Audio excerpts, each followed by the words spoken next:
Washington was the first role that I felt like I could actually use all of the things artistically that were in my bucket. If I'm remembering the therapy breakthroughs correctly.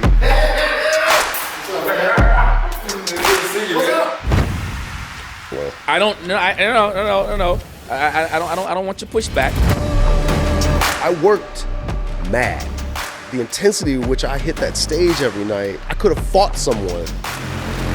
Losing my father, 2 weeks into the Broadway run, days after I performed for the President of the United States.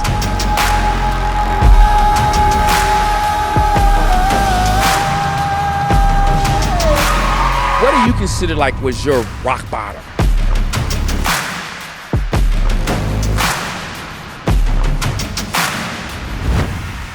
I think I can see the world from here.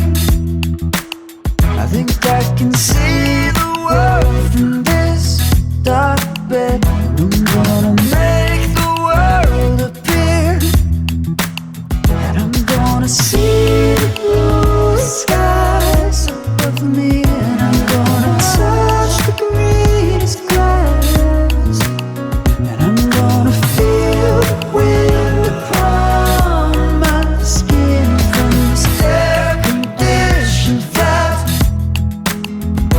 from this air-conditioned flat. Hello, good people, and welcome to the Chasing Kairos Podcast, where we are all about helping one another unblock the pathway to purpose. I'm your host and proud girl dad, Nico Parham. Hi, Daddy. Hey, sweet baby. That's my girl. Today, family, we have hanging out with us in our air-conditioned flat studio in sunny ATL, Georgia, a very special guest. He came in from New York to hang out with us a little bit today, took time out of his busy schedule to stop in and share with us his story and his experience. And he has an amazing treat for you. Oh my God, does he have a treat for you? I can't wait for it. You know him as an actor, singer, musician, composer. Yeah, he's a star of TV and stage. You most certainly know him from the Broadway smash that revolutionized theater forever, Hamilton.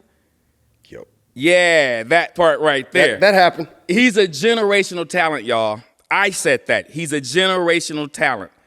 Family, please help me welcome to the Chasing Kairos Podcast, my homie, my boy, the one and only, Christopher Jackson. Ray Seagrams. Yeah. What's up, man? What's happening, Captain? We here, bro. We here, man. Long time coming, eh? Ooh. Yeah. Nice digs. Everyone out there in our family certainly recognize you from the likes of Hamilton, Bull, tons of other stuff. Yeah. They've seen you in. But before we get into that, let's talk a little bit about how you and I met. Yeah. Right?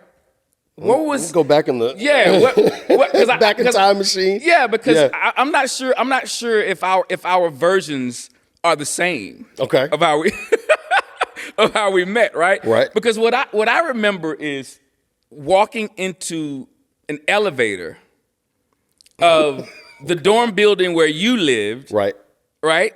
In New York, and I remember seeing this dude just standing there, and you had on flip-flops. With socks. Yep.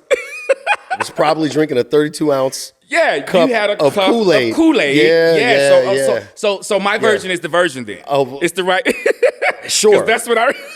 Because that's what I remember. That was the MO with Umbro shorts. I was wearing soccer shorts with the biker biker shorts underneath. Yes. Because you had the layer up back then. Yeah. And I remember thinking to myself, just by being quiet and just looking down at the socks, I remember thinking to myself, this brother's got to be a country brother. He's got to be a country brother. You got to go back though. Just context. It was 93. Yes. It was 1993. It was my freshman year of college. Yep. At AMDA. Mm-hmm. Shout out to AMDA. And shout out AMDA. And yeah, so I came from Cairo, Illinois, man. I came with what I had. Yeah. Which was flip-flops and socks. Flip-flops and socks, bro. Yo, I got to New York and I had a starter jacket for a coat. I had no boots, not a glove, not a scarf. I had some caps, but that was it. Wow. I often, every time I wake up in New York and it's cold, every single time I think about what I came to New York with completely. Yeah. First of all, completely underdressed. Yeah. Completely, Foot Locker, Champ Sports is not where you want to outfit. In 93, is not where you want to outfit for New York weather. Yeah. I didn't have no Timbs. I didn't have, like layers. I don't even think I had long johns, You were so unprepared. Bro, the first time it snowed in New York that year, I want to say it was like maybe in October. It snowed 18 inches one day, and the next day it snowed like 14 inches. Right. So imagine this, barely 18-year-old kid in a starter jacket without gloves, without boots, and without any kind of So what team were you riding with? Was it Chicago? Was it Bulls? It was one of those nondescript starter jackets. Okay, gotcha. Because it was on a sale rack. So it wasn't a particular team. It would have been the Bulls. It would have been the Bulls. Because it was 93. Yeah, absolutely. And we were on a budget. Gotcha. No, copy that. So before we get into our journey, there's a segment that we like to do here on the podcast called Give Them Their Flowers. Okay. Give Them Their Flowers. And Give Them Their Flowers is basically where we allow our guests to shout out that somebody in their lives. It could be a total stranger. Shout out that somebody in their lives who has impacted them or affected them in a way. So who's that person for you? It's not one. Yeah. It's a gang of folks. It's my mother, Jane, who is just everything you can imagine a really supportive, loving woman. Anything that she can bestow on her son is her. Yes, she is. In every mentally, spiritually, psychologically, physically, everything that she gave me is why I'm sitting here. It's Ruby Jackson, my grandmama, who helped raise me while my mother was finishing college to become a teacher. It was Larry Potts, who was my pastor and de facto godfather, who guided me, and it was every coach that I ever had. It was Dr. Lynn Stevenson, who put a play in my hand in my sophomore year of high school and said, "This is a play. Read this." It was James Davis, who was my band teacher. And then that's just getting out of Cairo. It was Julie Newell who talked my mother into allowing me to come to New York. Yeah. It was Rachel Newell, or Rachel Jones rather, who is Julie's younger sister, who was a nationally syndicated journalist and who helped, as I got into adulthood, mentored me and befriended me and checked in and looked after me and showed me some of the world and just told me the things to kind of be on the lookout for and encouragement. And to this day, who I am now collaborating with with our production company. It's just so many people, and that's not counting the number of teachers at AMDA, Randolph Pearson, who I know is a huge influence on your. I've told Max and Caleb about Mr. Pearson. Yeah, Mr. Pearson, who gave you the speech and then who gave me the speech, and then you were on a little ahead of me, and so you sitting me down at McDonald's and giving me the speech and telling me, stay in New York if you want to work in New York. If you want to be on Broadway, you can't go out on a cruise ship or into Europe. You got to stay here and grind it out until you find it. It was, Darren Ingram, my college roommate, who was in the trenches with me, who just through friendship supported what the dream was. It's a list of people that is truly too long to go down. But. And what you just unraveled there was a number of Kairos moments. I mean, within each one of those people, there are 50 moments. Yeah. Do you know what I mean? Absolutely. It's the construction of a person. Absolutely. You know what I mean? And the recognition of those people to say, it's not about you're talented or you're special or you've got that thing. It's not that. Nah. It's, we got to build. You are under construction. That's right. Let me add another brick. Let me add another strut for stability. Let me tear a little bit this negative thing away. Let me correct you. You just mentioned about the moments about the speech that Pearson gave me, and then he gave to everybody, and you and I had it on 71st and Broadway, sitting in McDonald's. In a McDonald's, yeah, that's sitting there. Yeah, and just thinking back, to that year, to where we grew to, to a place of later on, you calling me from London, right? Yeah. You calling me from London, telling me about, someone that you had just met ran into essentially, ran into at the theater in London, and I'm sitting there. I'm at dinner, eating, and you're unfolding this story about this guy. You say his name, J.J. Abrams, man. You say his Abrams. name. Yeah. And how that relationship just formed something for us. Like it rekindled us in a different space of writing. Yeah. I should have prefaced by saying like you and I have been writing partners for a long time. We started in music. The music. Music. Our relationship. We talk about flowers now. Our relationship was something that I never envisioned as being a part of what the pursuit of this thing, this craft, this art, this life expression would ever be. But like the most impactful relationships that are literally in at work every single day, because I'm primarily a writer. Right. Yeah, you are. Of things. But I didn't come to New York thinking, okay, I'm going to learn how to write. Right. I didn't come to, that wasn't a part of my dream. That wasn't a part of, the dream is being under construction as it's happening, not like I'm going to be on Broadway. Well, when I got out of school, there was 2 shows that I could technically be in. Yeah. One of them was, nobody was going to hire me as a slave hand in Showboat. Right. You know what I'm saying? Like, that was the show I auditioned for, but didn't get. But got the job. That got me my equity card. That kept me alive for 6 months. That then what I mean. Like it's always under construction. But you're the first person I ever wrote a song with, or tried to write a song with. Wow. I've written hundreds of songs now. Like I've done stuff. Yeah. I do things, but like I didn't know that was even something that was accessible or possible until you said, well, let's write a song. It was that. Yeah. It was that. That well, let's write something. Yeah.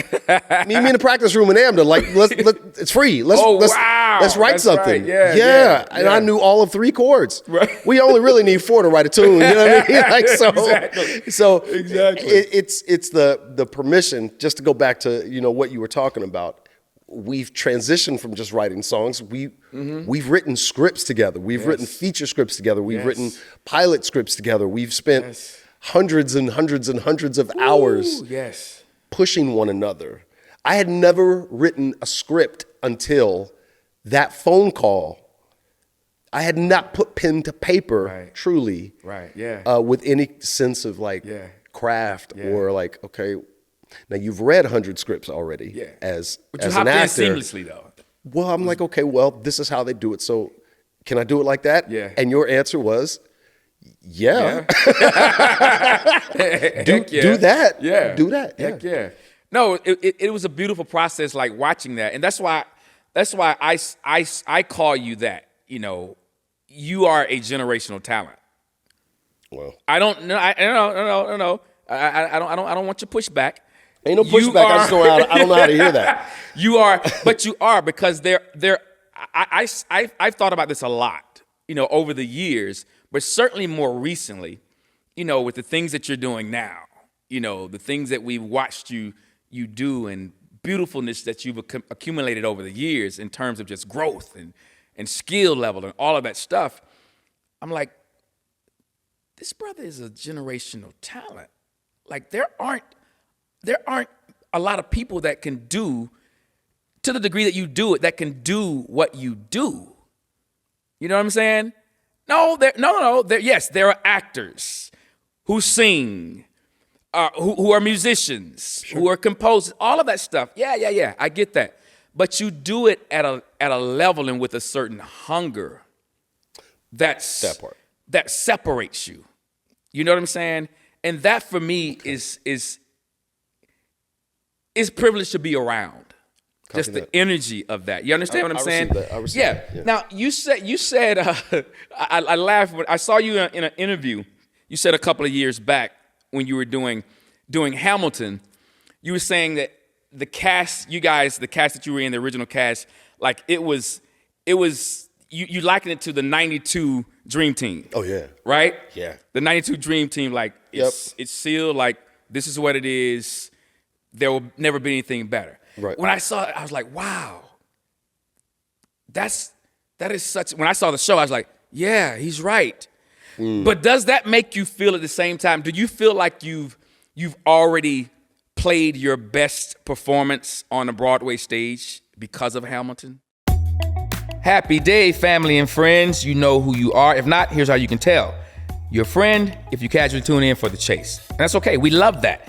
But you're family if you tune in and you subscribe to the chase. Because you know how it goes. There are little perks that comes with being family, right? So go ahead and hit that subscribe button and follow the chase. And if this episode impacts you in any way, form, or fashion today, please don't hesitate to pass it along to the people you say you love and you care about. All right? Why? Because that's what family does. Let's get to chasing. See you at the reunion. Maybe to date, right? Like I wanted to be an athlete. I was an athlete, right? I wanted to pursue that. Right. That wasn't my path, and it's fine. Absolutely. It was very easy to let that go. You've done fine without. Yeah, I'm doing all right, right? Like we're eating right. today. But because we're celebrating the 10th anniversary of Hamilton. Now it's the 10th year since we started, and 2015. 2015. Wow. We started right after the Tonys in 2015, so we had that whole year cycle. Okay. Before that, we were eligible for the Tonys. Right. The specificity by which that show was written, to the very specific skill sets of each member of the company. We have an Oscar winner in the ensemble of the original company. Wow. Like Ari DeBose is an Oscar-winning actress. Yeah. Leslie has been nominated for Oscar. Renee has won an Emmy. Jasmine has won an Emmy. This was an ensemble. What company? Wow. Man, you understand what I'm saying? Like it. Wow. It is such a unique. It was such a unique moment. Yeah. As it pertains to me, I've been doing this 31 years. Washington was the first role that I felt like I could actually use all of the things artistically that were in my bucket. Copy that. It was the first time in 30-something years Yeah. that I actually got to use all of the things that you learn in school. Yeah. Yeah. You talk about research and critical examination because there's meat on the bone, right? Like Absolutely. there was actually, like I honestly felt like I have enough life experience and I'm at a place where I can take these ideas that are, and most of Washington's stuff was not on the page. It was what I was able to construct with a lot of help from our director, Tommy Kail, and with Ron Chernow and with other historians that I got to talk to, and the 20 or so books that I read. Right. Like there was so much information at my disposal that throughout that whole year, almost 2-year process, every single day I was building into what I was doing on stage 8 times a week. And that's unique. Yeah. I don't have a lot of life experience, with Simba, in The Lion King. Yeah. Yeah. Some psychological, emotional stuff, you know what I mean? Yeah. But I'm 22 years old. Like, it's a different thing. So it was a culmination of a lifetime of figuring out how to, all of these sort of trials. And some roles I would do that I was successful. I felt successful at it. And some I didn't. Yeah. You had to grow into playing General Washington. There were certain elements that I absolutely understood, but the intricacies, the active thought, the points of inspiration, like the determining that, Washington's life for the most part was a lot of a lot of miscues and a lot of loss. Right. Losing my father, 2 weeks into the Broadway run. Right. Yeah. Days after I had performed for the President of the United States. Yes. On that same stage. Like, this was previews of that experience. Yeah.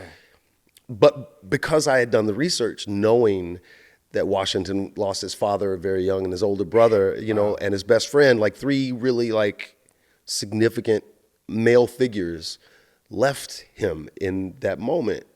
And Talk about timing. I because I knew what I knew, I drew a correlation. I was like, okay, well, this feels almost like as actors, you're kind of like, okay, you let your life inflect and affect your work, but be real careful about trying to use that particular thing. Yeah. But I was just that was just the moment that I was in. Yeah.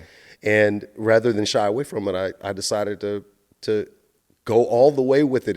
I left every night not knowing if I'd be able to do the show tomorrow because I was so empty. We were emptied. Yeah. Emptied out. It wasn't You performing in that way. Yeah, Didn't no, feel you that cracked way. into the marrow of Exactly. of that and thing. I have been, ever since that moment, I have been looking for a role that could get me close to that place again. Copy that.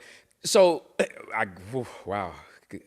I don't want to say good luck with that, but good luck with that. Well, I mean, but this thing that we do, this pursuit is right. It's like you're never not looking for the truth in whatever Right. it is you're doing. Yeah. So I try to find the things, and because roles are so tricky to find because you're dependent on relationships and who you've worked with and the business of it all. Yeah. When that doesn't exist, I gotta write it somehow.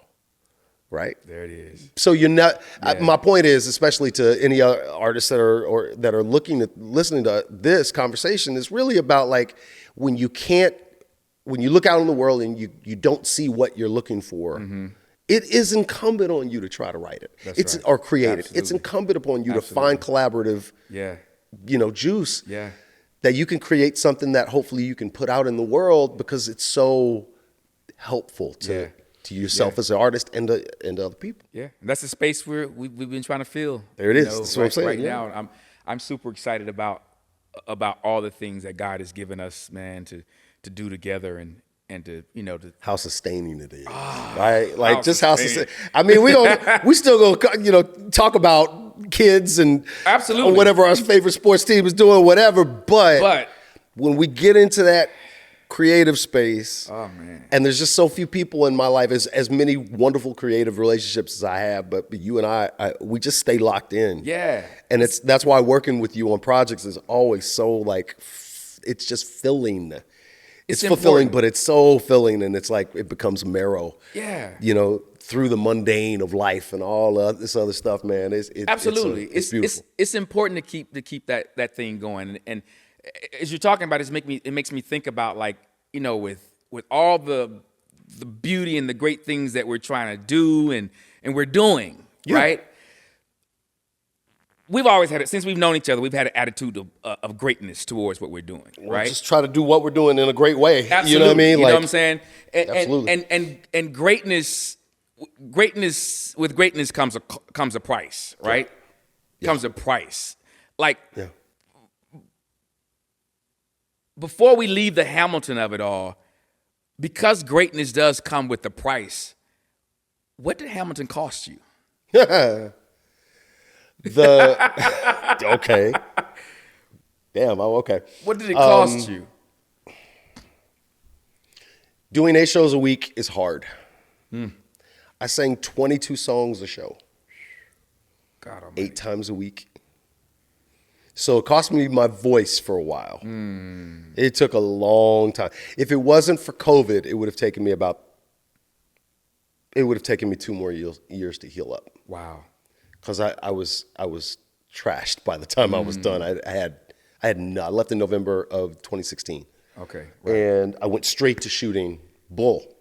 So it was, Which was crazy. I was doing both. I know. For 3 months. Because I didn't trust television. I'd never had a series regular role. And so I was like, it's a reality. You can go to set on a Monday. Yeah. And Monday afternoon, they can literally pull the plug. Right. And at that point, nobody got rich doing Hamilton. Right.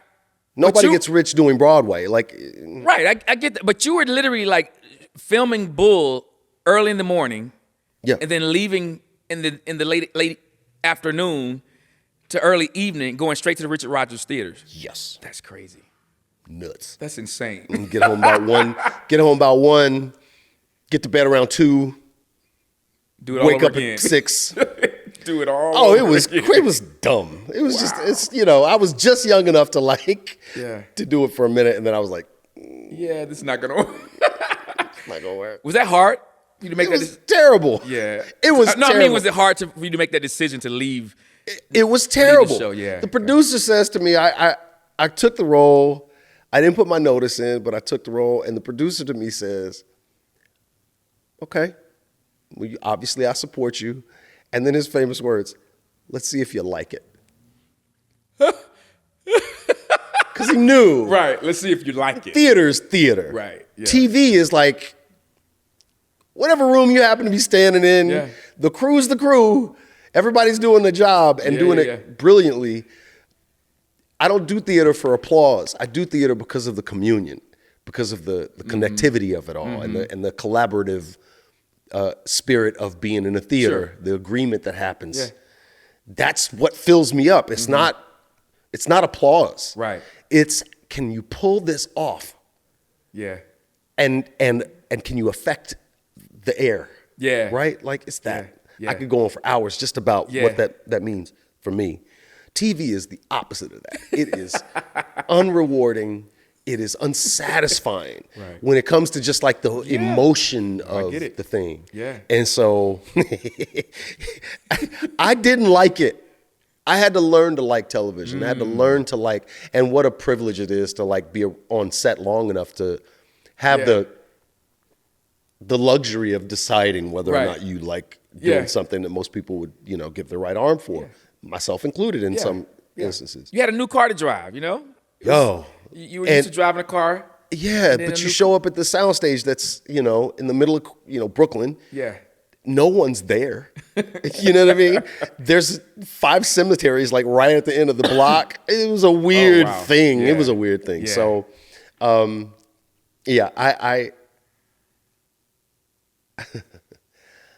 I fell in love with television because of the collaboration of it. And then I was like, oh, wait a minute. Team sport. Here we go. So I started to pay attention to what the DP was doing, and not just why he was setting the camera and the lights up there, but how that would emotionally impact what it was we were talking about in the scene. Yeah. I started to look at my co-stars and the craft that they were literally employing. Yeah. You got into the engine of the thing. Oh, man. Yeah. And then it was like, yeah, it's a grind. Yeah, I'm ready for lunch. Yes, I can't wait to rap. But while I'm there, yeah, and the appreciation of like the crew who gets there before you and leaves long after you get to go, you know what I mean? And like the dedication that they have, everybody wants a job. Yeah, we all need to work. Absolutely. But how you go about your work is where the wealth and the merit is, and that's what I saw there. And then I was like, oh, okay, it's theater, but it's just different. Yeah, it started to click. Yeah, yeah. And then I watched the first episode and I was like, this is going to be a problem. Because I go back to being an actor and I'm like, I don't want to see myself. Now I'm too, Copy that. Yeah, Copy that. Yeah. So let's switch gears for a minute. We're both fathers. Yeah. Family men, right? Yeah. You have two amazing kids. I'm gonna put it even better way. What scares you about fatherhood? Everything. That's everything now. Before we started this, I was on the phone with my wife talking about my daughter who has been on the worst run of health. Oh no, my girl. And I say it not casually. It's been really difficult for her. She's about to turn 16. She's missed so much school this year because this has been her year where everything that could go wrong is gone wrong. Yeah. And yet the resilience that she has been brilliant, is brilliant.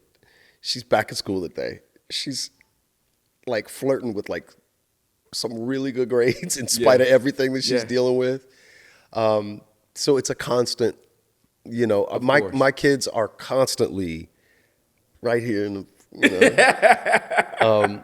And then our son CJ, who has autism, who is My guy. always always testing the limits Yes, of what he I is. thought being a parent would be. Yeah. But I love him so much. I love who he is. I love his everyday. There was just so much more personality and things that he's revealing to us Yeah. about who he is. And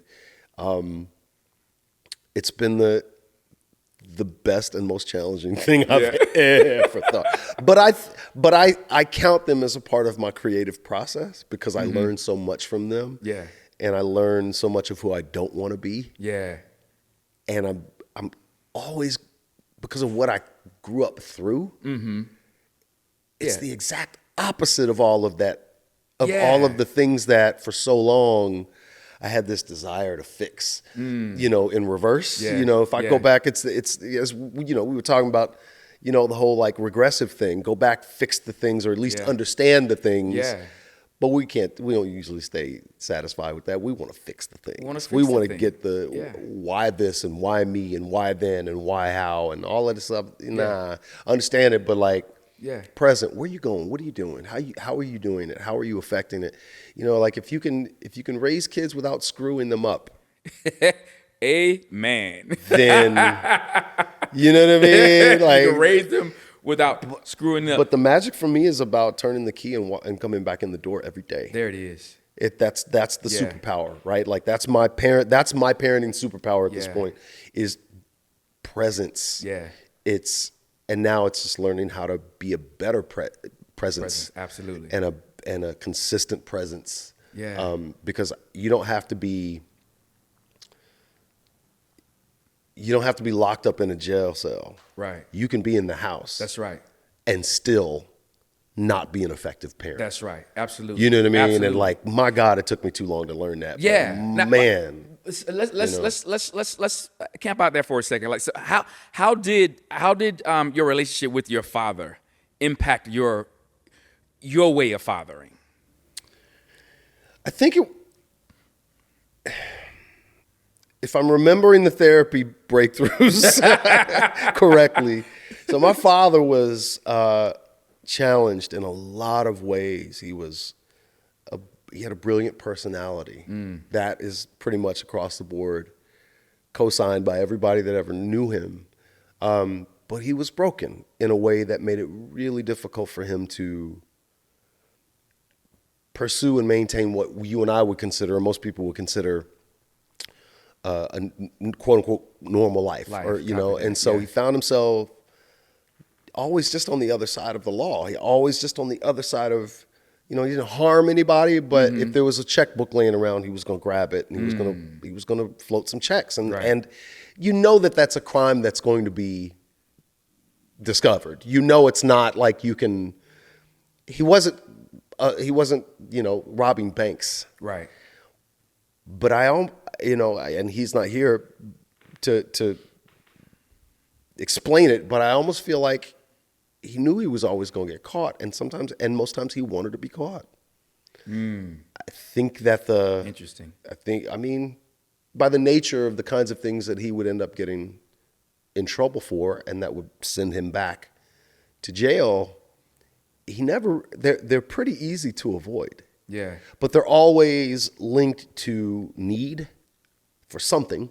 And it may not be, money may be the target, but it may not be the actual need, right? And so I look back on his life, and now the stories that I've been told and the things that I've come to understand is like, yo, everybody loved your father. He didn't love himself. He couldn't. That man was broken because of some things that he had endured in his early childhood. And it just, though he was surrounded by support and love, and I know that he loved me, and I know he loved my sister, and I know he loved my mother, but he just wasn't capable of maintaining a life inside the safety of not breaking the law. Like, you know what I'm saying? Yeah. And so once you get outside of that and you start to cycle through that system, it sometimes I think becomes a little easier to see him, to see yourself, you know, and to be in that system, you know. Right. And that's great to hear you put it like that. So I hear that there's been some compassion that you've been able to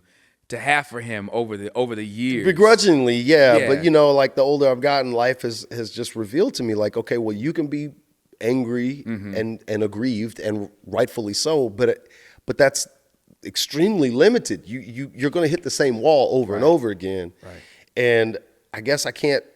Part of being able to see the humanity in myself, I needed to be able to like extend that to him. absolutely. Like it doesn't explain the problems, but it provides an explanation and a pathway to just allow humanity to exist. Absolutely. Because you have to reframe it for yourself. Otherwise, you stay in a pit of darkness of, Or you can turn it into a Broadway career. Or you can turn. Come on, somebody. Here's the thing, though, like, and we've talked about this too. Like, I worked mad. Mad. Yeah. I could have a smile on my face, but the intensity at which I went at my work, and that's why theater was perfect, because it required physical exertion. Yeah. That's beautiful. When I sang a note, there was an intensity to it.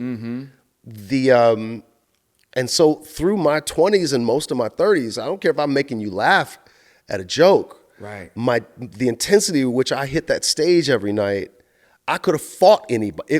I could have fought someone. So were you consciously aware of that transformation happening? That thing that was going on? It fueled everything I did. It really did. Wow. I was hard to work with when I was, I was in Lion King for 4 years. Right. I did In the Heights for 2.5.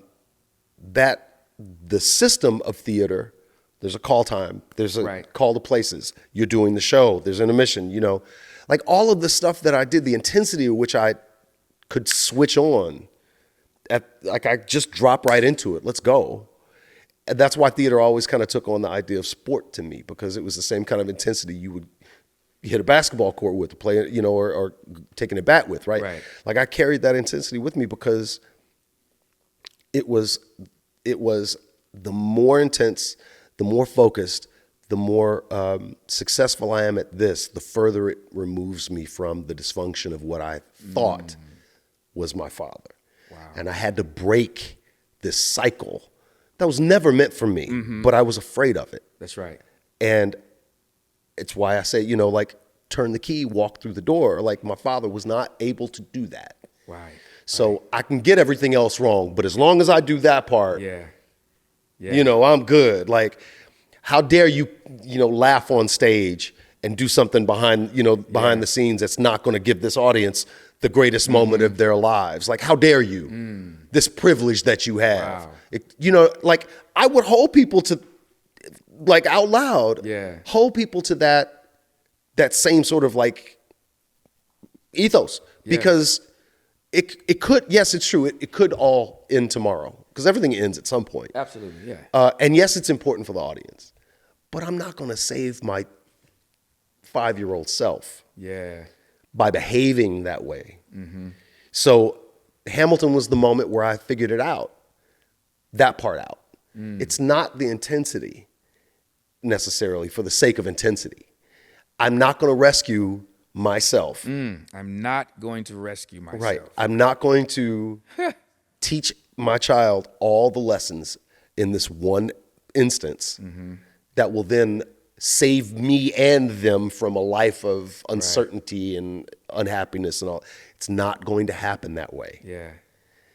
Give everybody the space to be a human being, to have made the mistakes, figure out for yourself how you're going to avoid the things that upset you the most.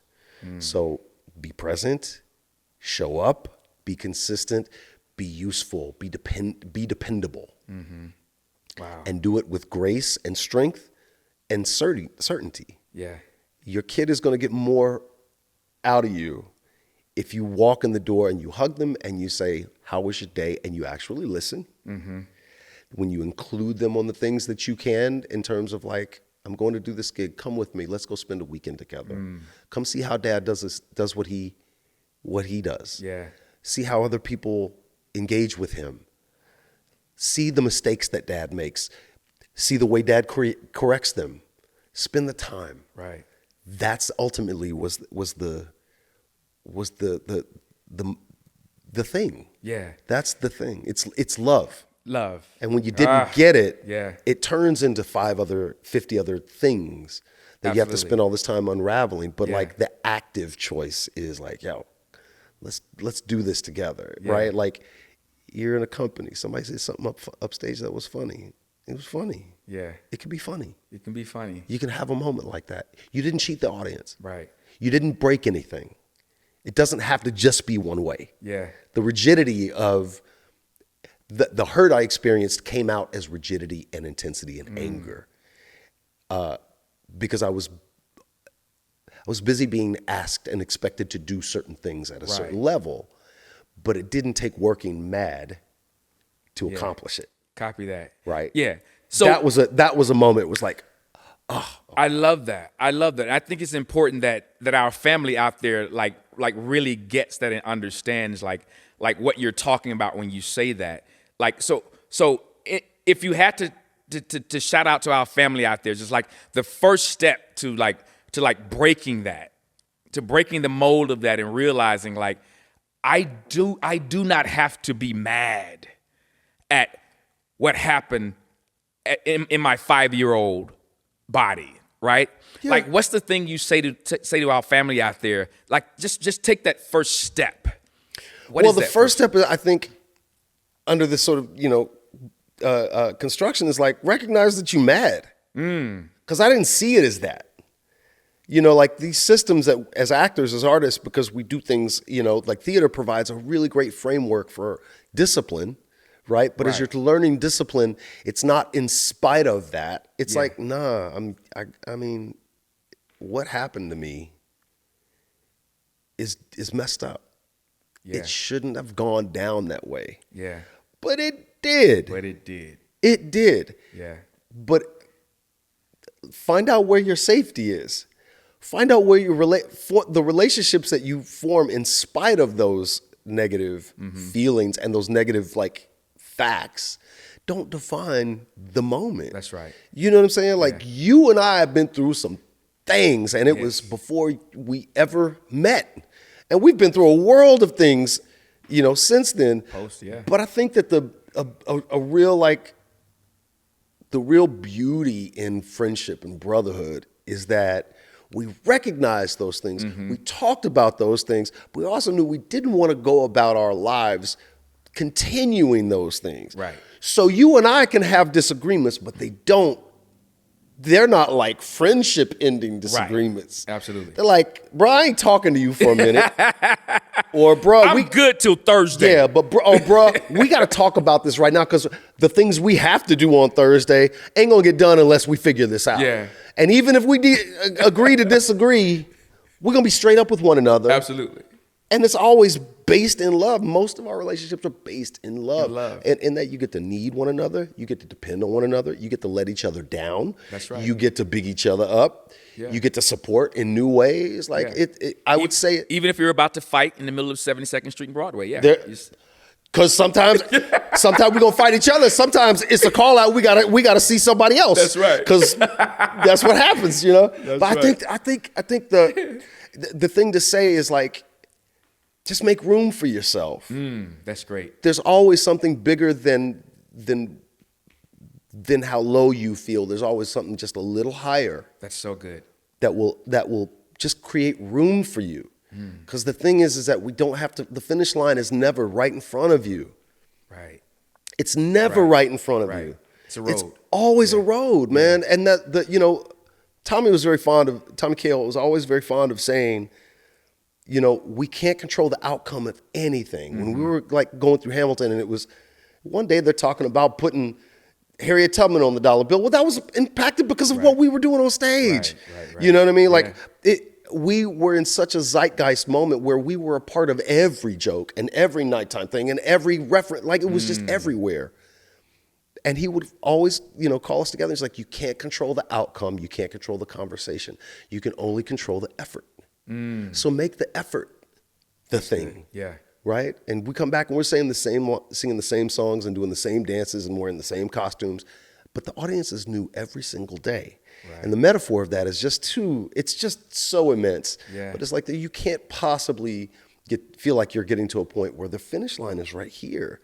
We're going to finish recording this podcast. It's not the end of the podcast. Right. The work still continues. Absolutely. You got to edit. You got to, you know what I mean? Like we got to put stuff in. It's work. It's work. And it's choices. It's okay to feel overwhelmed. Yeah. But again, it's okay. It's okay to Yeah. feel overwhelmed. I think that's a great place for us to pause for a second. And Caleb's going to give us a quick reminder really fast. All right. We'll be right back at you. Listen, before we go any further, Chasing Kairos Podcast, every social media site you can think of, Instagram, and whatever else you can think of. TikTok, YouTube, Facebook. Go follow it. Go subscribe, like, comment, send us messages. We might shout you out on the podcast, answer your question. You never know. So follow us. Let's get chasing. Leave the comments. We love the comments. We want to engage with you. Leave the comments for certain. Facts.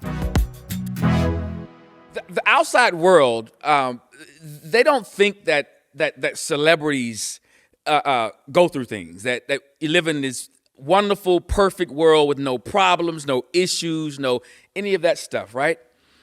We know that's not true. sure. We know that is far from the truth, right? Regardless of all the accomplishments and accumulations of trophies and all the stuff. With all that being said, like for you, share with our family out there, like for you, what do you consider like was your rock bottom?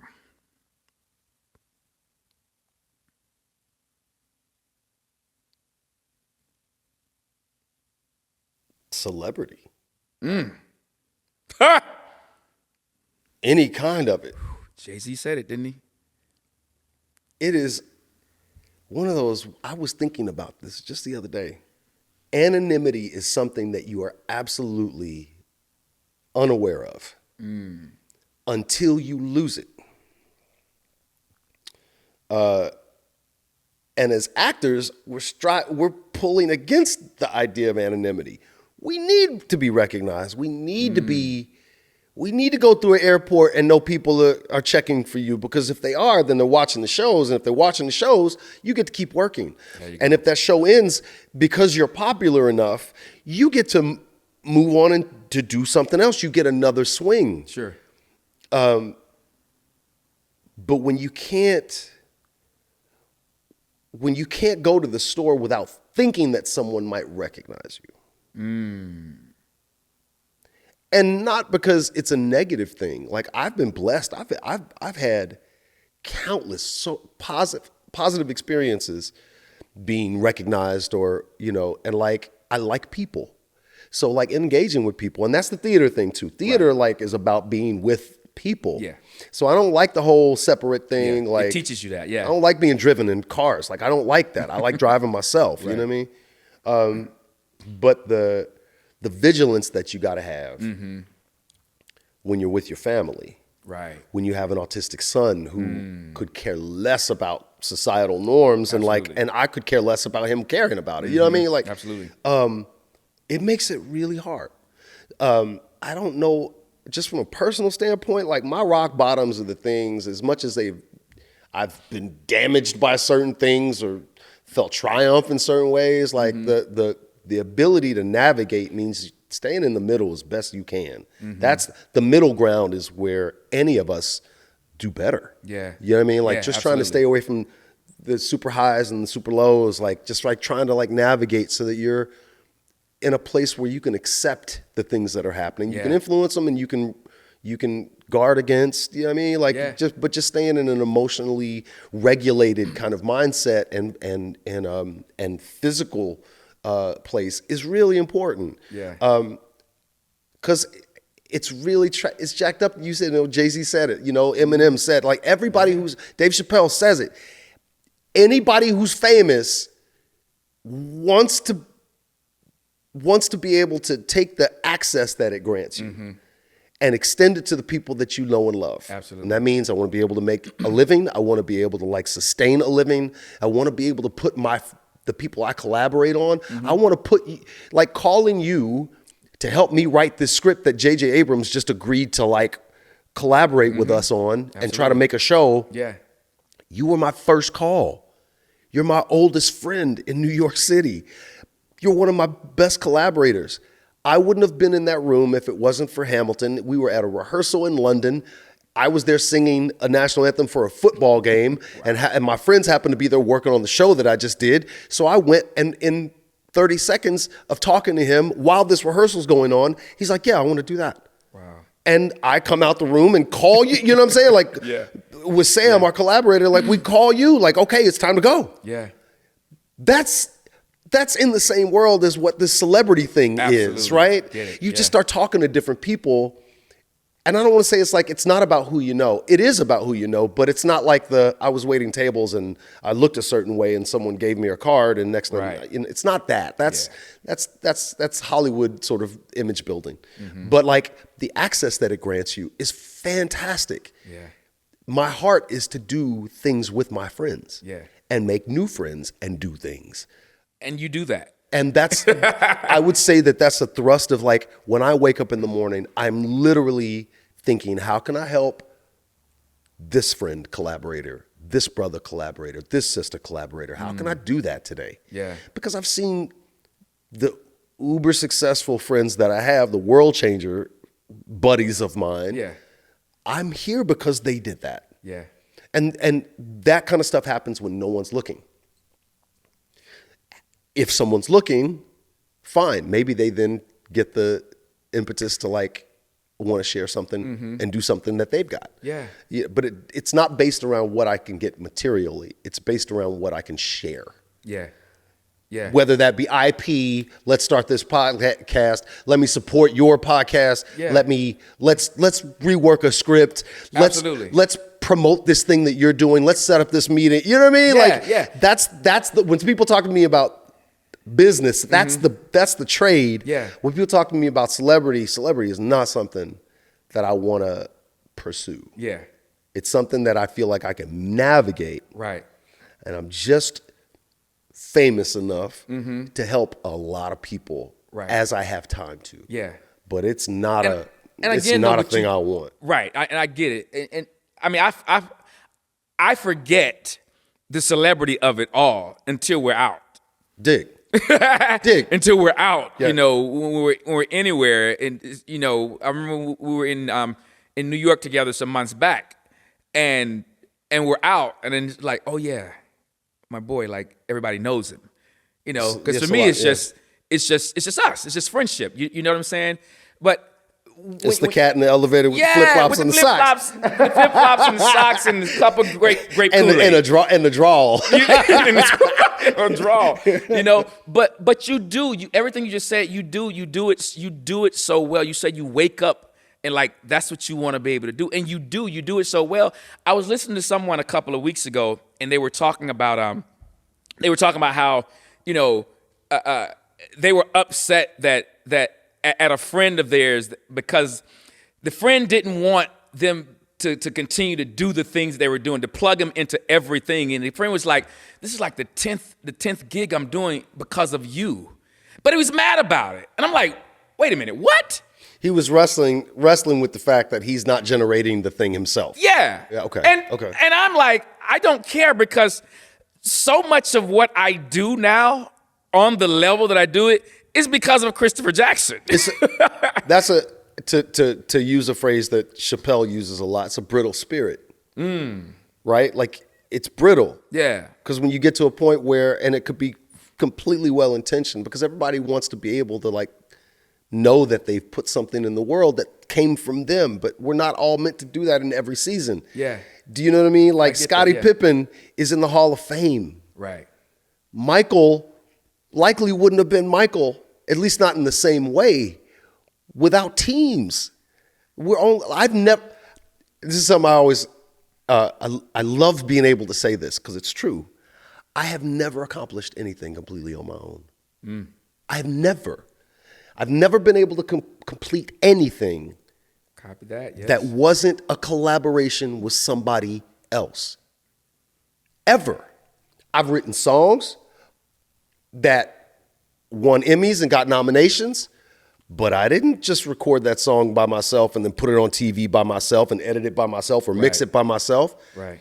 I've just, even the original songs that I've come up with have been influenced by somebody else. Right. It's a unrealistic expectation to think Yeah.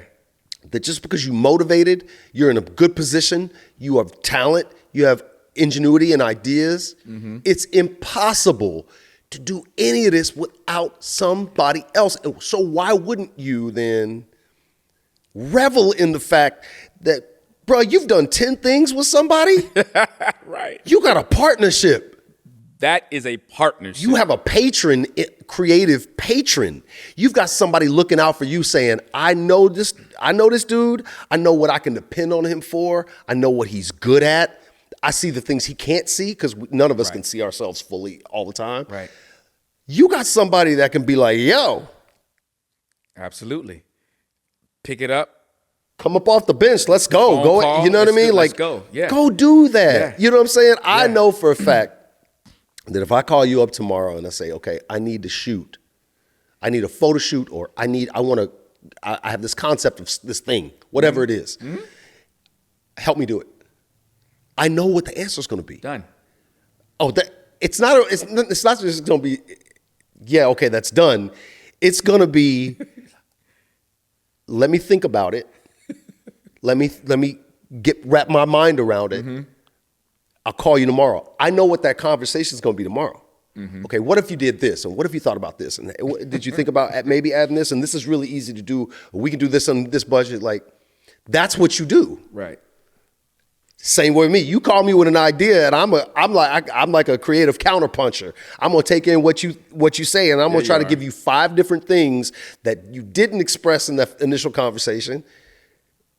And if it works, it works, and if it doesn't, it doesn't. Point is like the collaboration is the thing. Yes. The collaboration is the thing. Thing, man. It's like you the can't thing. see everything all the time, all by yourself. And why would you want to? Why would you want to? Oh, Why would you want to?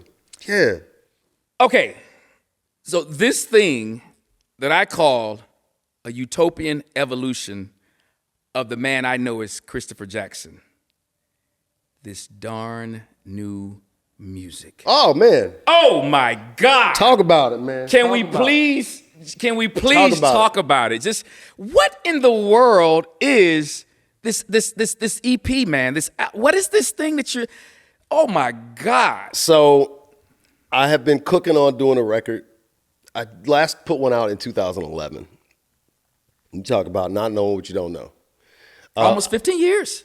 It's been that long, Wow. bruh. It's been that long. Wow. And I've spent years writing and trying to conceive. And honestly, like the thing is that your life got to be in a certain spot as a writer. You know what I mean? And sometimes you just got to go through stuff. And I was going through so much. And my time was so limited. And I put music down for a long time when we were like really into like the screenwriting of it all. I went to an Earth, Wind, and Fire and Lionel Richie concert as a surprise for my mom's 70th birthday. We went to Madison Square Garden, and I sat there, and it was in that moment where, I mean, so much of life just sort of came like in these waves, because I was watching my mother experience live the first real music that I remember experiencing just for myself. Right. You know what I mean? Like, that first Lionel Richie album that came out was like, what? And my mother would leave, I always say this, my mother would leave Jesus Christ for Lionel Richie. She loves Lionel, boy. She loves Lionel. Mom going abandon the faith for Lionel my Richie. goodness. She put it down for hilarious. a minute. Anyway, but there was something in watching my mother experience that I was like,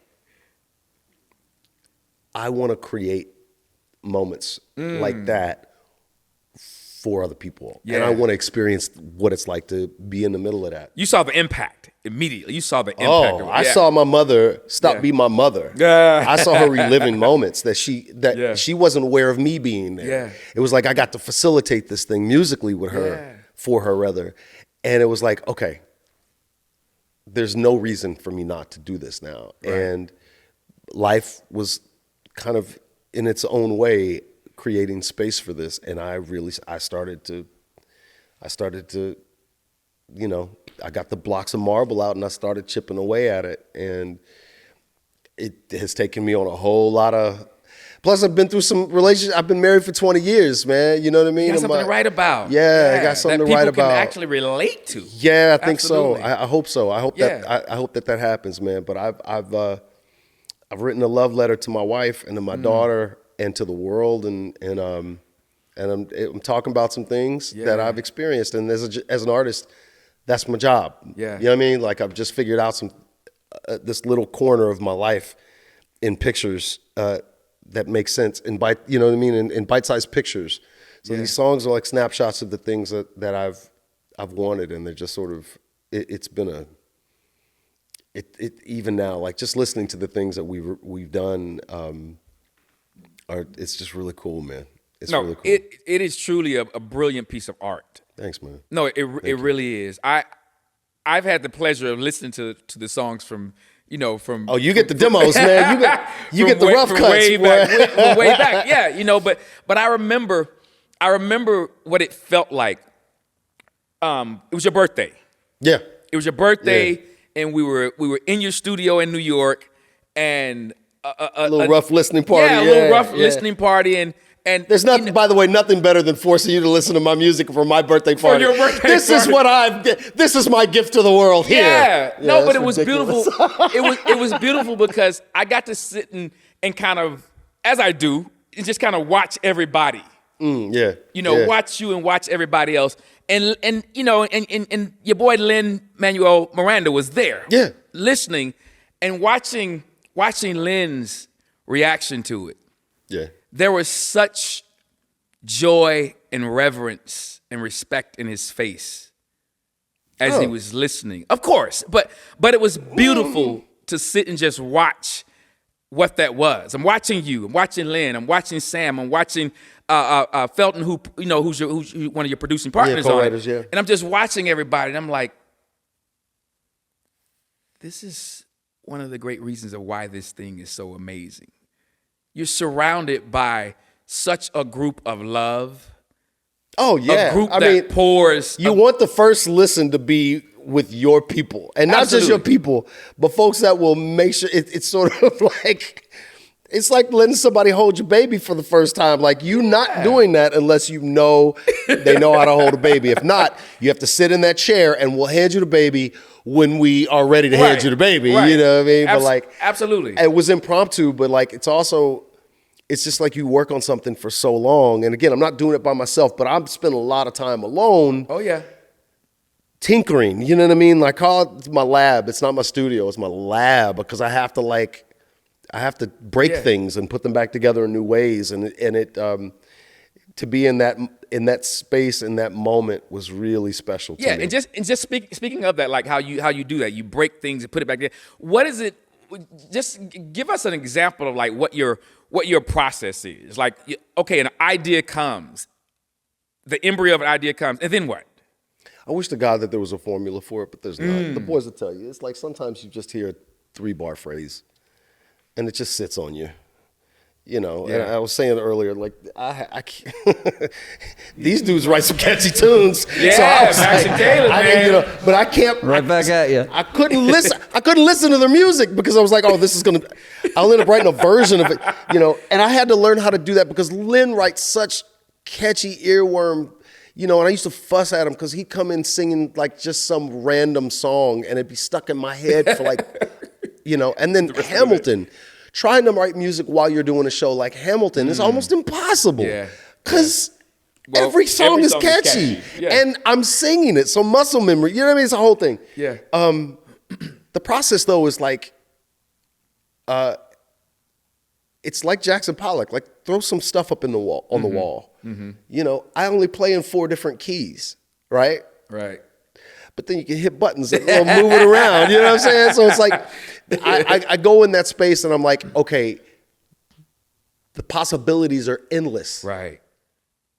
You have to see it that way from that point. Sometimes I do, and sometimes it's real narrow. Okay. You know what I mean? If an acoustic guitar is the only thing that's going to happen, it's the only thing that's going to happen. It's the only thing to make it right. You know what I mean? And so it is because of the type of music, writing for music for kids is like in Sesame Street. You're not limited to anything, and we're not writing down to kids. We're writing sometimes really sophisticated music. Right. That is so simple, it's sophisticated. Yeah. Just not to get too meta with it, but like Yeah. so the practice of doing those things creates a vocabulary, is what I mean to say. And Yeah. so I tend to like, as primarily a singer, I do all my arrangements. The process is about emotion. At the end of the day, if that bass line makes you feel something, that's what you're sticking with. Copy If that. if this vocal needs 42 background vocal parts, which I did last week, My God. that's 42 that's my string section. That's what I'm doing. Yeah. Like I'm just following it. I'm Yeah. following it, and then the editing process, which is where we've been, has been. You're very intentional about every part of it. I can literally give you, as actors, we're told to sort of like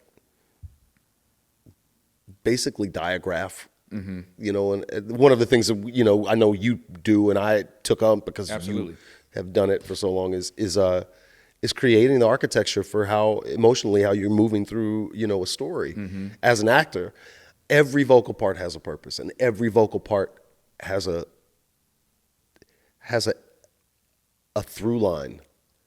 Right. That's just how I get to it. Yeah.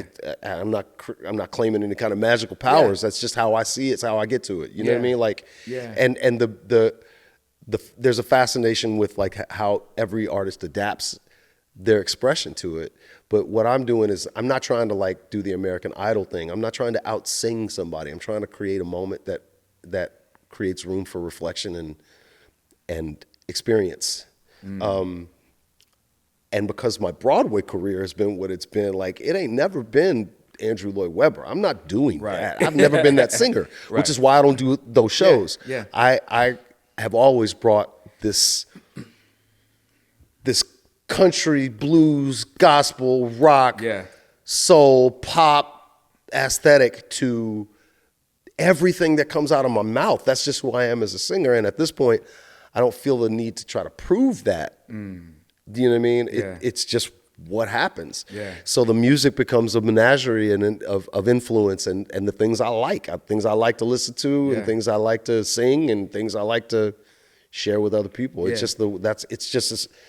it's the expression of it. I get that. I get that on a deep level. Like I have to share this with you, man. I was listening to all the songs about 4 days ago, just in my own space, just sitting in my quiet gold chair at home and listening to all the music. And I was, for the 18th kabillion time, blown away by listening. But something happened that particular day that I was listening to it. I was trying to figure out, like, what is this making me feel? Yes, it makes me feel good, and the love you said it's a love letter to various people, but it's a love letter to music itself. But bro, this is what really hit me about it. I was sitting there, I was like, this song is giving me life, right? Yeah. I say it's giving me life, but in that moment when I said that, this literally happened. In that moment when I said that, it's like God gave me an acronym for what that meant, right? Okay. Life. Love intentionally fulfilled every day. It's a good one. Love intentionally fulfilled every day. Yeah. Life. That album was giving me life, bro. I thought I knew what you were capable of. Oh my God, when I say you super surpassed Man, like that. we're talking about these. As you're saying that, I'm approaching everything with such gratitude at this point. There's a line, the first line in Tide. By the time the water came and knocked me down, I could swim. And I kept my head up just long enough to get to ground. And then I saw pieces of my past floating by, and I couldn't save them. I couldn't even try.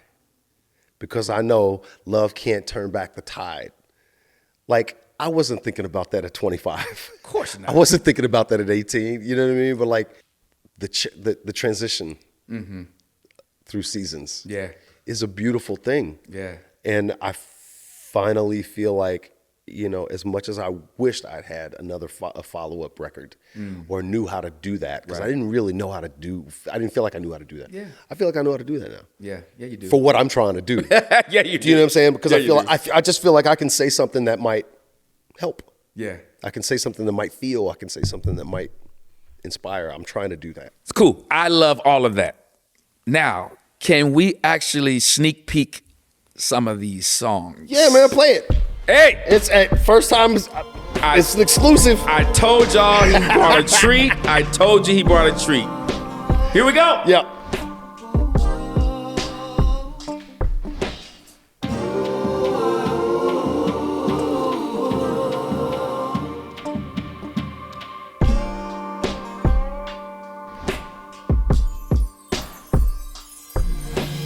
What if I could change the weather? So when we're together, baby, there'd be nothing but clear blue sky. What if I could bring the birds from around the way to sing you a lullaby under a clear blue sky? Oh, you're a blessing, you're a blessing. And that's JD on there too.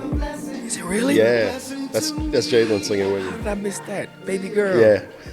Finally. That is so good, though. That beat. That is Yeah. awesome. I listened to that one more time. It's in my head for 3 weeks. Good. Yeah. Take it. I'll take it. What a great tune. Clear Blue Sky. Clear Blue Skies. Oh my God. I cannot wait for that to just drop for it's everybody fun. It's fun. to eat that up, to eat that one up. And this is the next one now, right? Yeah, this is the next one. This is We. We family. There was a time when we were lost, when we forgot to be in love. Not so long ago, we couldn't be sure. What was for real, couldn't feel. We were living with broken hearts.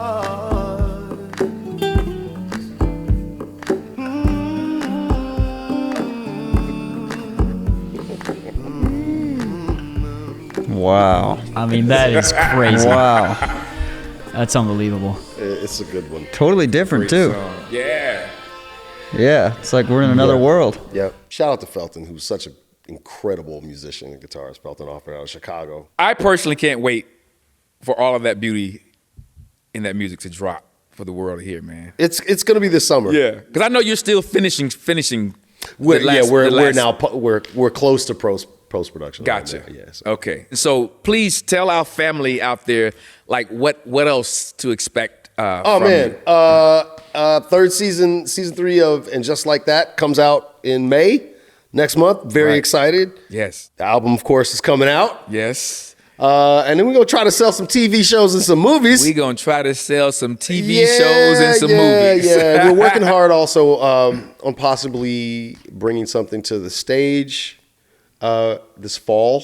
It's still real early on that, but you know, I always say, like, the next thing is the next thing. Next thing is You the know, next thing. my favorite project is the next one I get to work Yeah. on. You know what I mean? So it's you know, I'm not here pitching anything as much as I am just proselytizing about the importance of art and the importance of curiosity and the importance of friendship and living as full a life as you possibly can. And you can do that with what you have wherever you are. Say that, man. You know? Say that loud and clear, man. Repeat it There you go. to yourself. There you go. And anyone else who will listen. That's right. it. Anyone else who will Yes, listen, man. yes, yes. Listen, Jackson, man, this has been more than a pleasure, man. This matters so much. It's to me. life-giving, bro. That's what we do. It matters so much to me Yeah, it's life-giving. that you're here, that you're present, we've, as we said a billion times already, we're more than brothers. We've been like blood since the day we met, man. Absolutely. And if only the world could experience the friendship that we've been able to experience. I wish everyone the kind of relationship that you and I have got to experience, if only for a day. Yeah. And we got 30 plus years, man. Come It's on, a man. beautiful thing. It's beautiful to see how you continue to. It's not reinvention. As things are revealed to you, you then try to put them in action. Yeah. And empower other people with it. And so Yeah. that I think says as much about character and as much as why I'm sitting in this chair right now. And we'll continue. And coming back. He will be back. And one of the things, really quick, that you'll see it at the end, but I failed to mention, Chris and his production company, Honorific Entertainment, they're actually producing partners. Yes. On this show. Please believe. All right? So, Please believe. Brother, listen, man, your light shining in this place that we call our earthly home here, man, it is a better place because you're shining in it, man. Appreciate you, I brother. mean that. Thanks, man. I mean that, brother. Love you. Love you back. Family, thank y'all so much for hanging out with us today. If this episode impacted you in any kind of way, please share it with the ones that you love and care about. We can't wait to see you back here again. And always remember this one thing that we leave you with. You matter and you belong and you are a great part of this world revolving. We love you. So keep chasing your Kairos, because soon it's going to be chasing you. See you next time. Think I can see the world from here. I think I can see the world from this dark bedroom. Gonna make the world appear. Yeah. I'm gonna see the bluest skies, yeah, above me. Gonna touch the greenest grass. I'm gonna feel the wind upon my skin from this air-conditioned flat. Yeah. So good. From this air-conditioned flat. I love that. That's great. Such That's a good good. hook, man.